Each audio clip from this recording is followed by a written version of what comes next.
আমি মানুষের ভিড়ে থাকতে পারি, তবে কারোর সাথে কথা বলে নয়।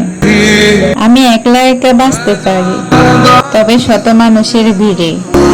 কারণ হচ্ছে একলা একা বাঁচা যায়, মানুষের ভিড়ে বাঁচা যায়, তবে সবার সাথে কথা বলে নয়। কথা বললেই ঝামেলা। তাই জন্য আমি সবাই ভিড়ে একলা থাকতেই ভালোবাসি। কথা না বলে চুপ থাকাটা আমি মনে করি অনেক ভালো।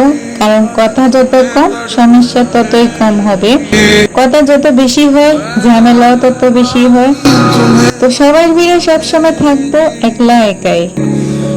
আর একটা কথা সবসময় মাথায় রাখতে হবে, সবাই কিন্তু সবসময় আপনার সাথে কথা বলবে না। তাই সবার ভিড়ে সবসময় চুপচাপ থাকবেন।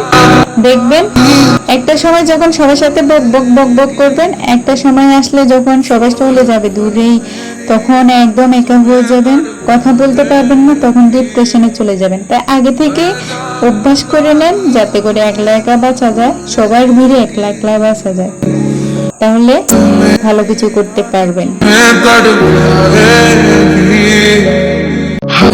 আর আমি মনে করি যত চুপ ততই সুখ, আর যত কথা ততই মাথা ব্যথা। আমি যেমন অন্ধকারকে ভয় পাই, তেমন ভয় পাই কিছু মানুষের কথাকে। খুব বেশি কষ্ট হলে আকাশের দিকে তাকিয়ে থাকি, আর একটা মুচকি হাসি দিই। এই তো এখানে সুখ।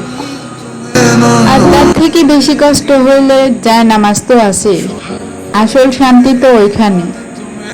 মানুষকে বলে মাথা ব্যথা, মনে ব্যথা নেওয়ার থেকে শান্তি নেওয়া অনেক ভালো।